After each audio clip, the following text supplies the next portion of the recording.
This video is all about the clarinet, how musicians play it, how to write for it, things it can do well and things it can't do, and some examples of how composers have used the clarinet in the past.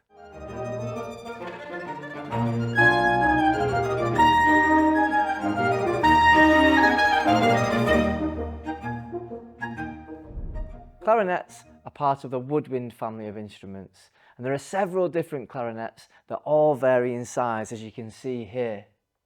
We've got Peter with us today, who's going to be our expert clarinettist. So Peter, what are clarinets made of, first of all? Well, they're mainly made of two materials: wood, as you can see, it's the black bit here, and the silver metal keys. And then, as well as being made of the wood and metal, I know at the top of the clarinet, the mouthpiece, you've also got a smaller piece of wood.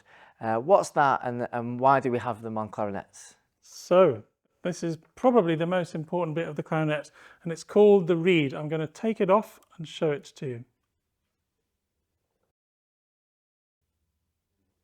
And this reed goes on the mouthpiece here, and I'll put it on now.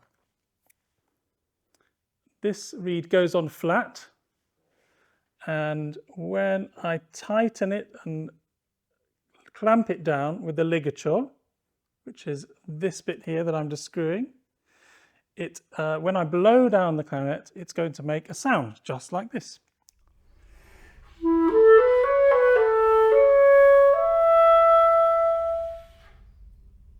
Because there are several sized versions of the clarinet, and with each one having a wide range of pitches it can play, clarinets may be used in any role from very low pitched sounds to very high pitched sounds.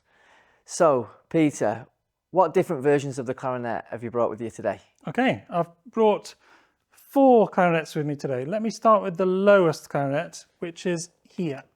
And this is very big and very heavy. It's called the bass clarinet in B flat. And let me play a little few notes on it.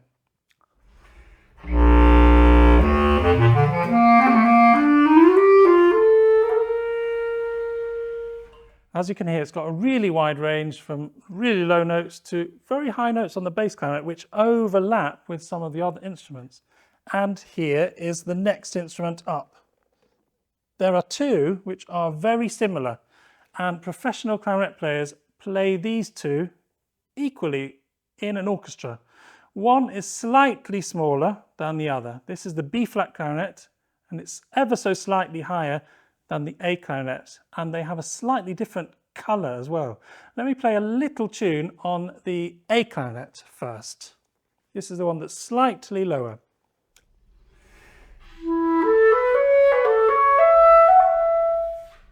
And if I switch to the B flat clarinet, I might just play exactly the same tune and hear that it's a slightly different timbre, a little brighter in colour, and 1 semitone higher.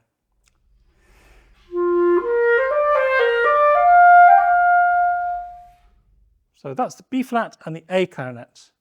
And then the smallest clarinet in the clarinet family is called the E flat clarinet, and it's got a very pungent, exciting, bright character. Here's a few notes on the E flat clarinet.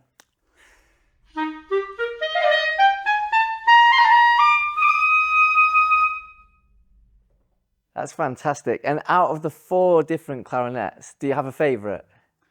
No, I think they've each got their individual character, and composers love to write for each different instrument. In chamber music, quite often it's the B flat clarinet or the A clarinet which are used, and then the B flat bass clarinet is also very popular, particularly among contemporary composers, and the E flat clarinet is used very rarely in chamber music because it's very loud.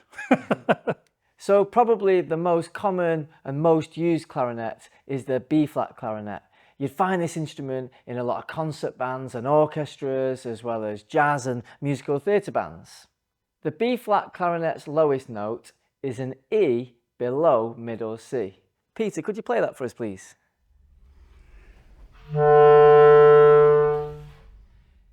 and it can go way higher, over 3 octaves higher. Can you give us a demonstration of that, please?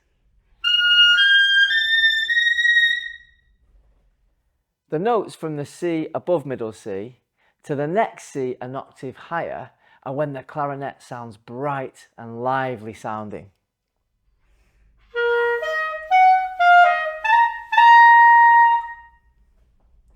People often say that the clarinet is one of the most agile instruments, and what this means is that the clarinet is able to move around notes quickly and easily. It's capable of playing fast runs, arpeggios, trills. It can play music that contains big jumps in pitch. And it can also play expressive melodies.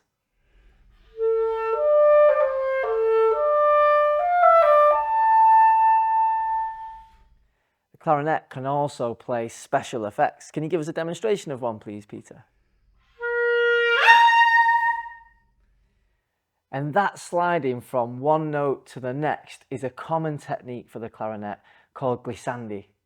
It's shown by having a straight line from the note where you want the gliss to start to the note where you want it to stop.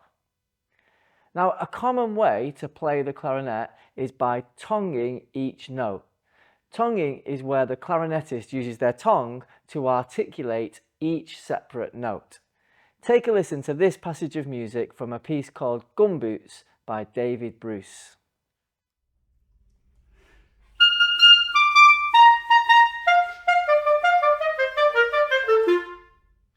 Notice that there are also dots on the top of some of those notes.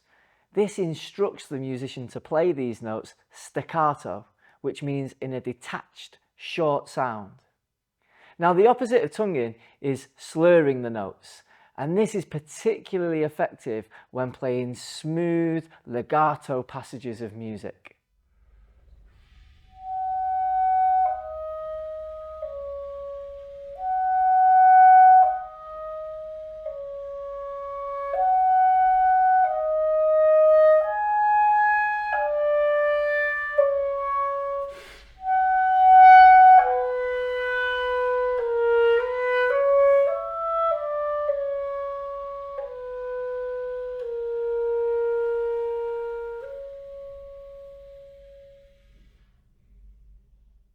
Did you hear how the notes flowed smoothly from one to the next?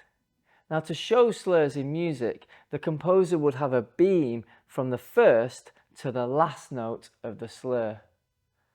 Now, composers often use a combination of tonguing and slurring to articulate their music, helping to complement the overall mood and feel of the music. It also helps the musicians know how to play a particular passage of music, exactly how the composer intended it.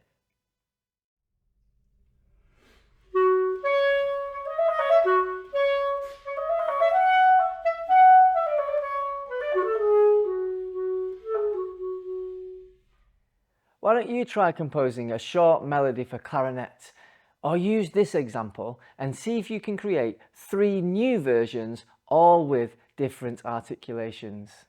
How do the different articulations change the overall feel of the melody? As well as having a wide pitch range and being a very nimble instrument, the clarinet also has a wide dynamic range, from the softest whispering sounds to the loudest scream and everything in between. Peter, can you give us a demonstration of something that's extremely quiet?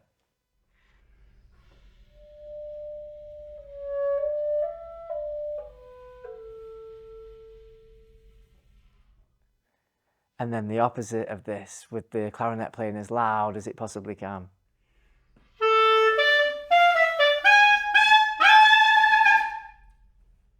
However, when writing for the clarinet, you've got to consider what pitch range you're in when you're thinking about dynamics.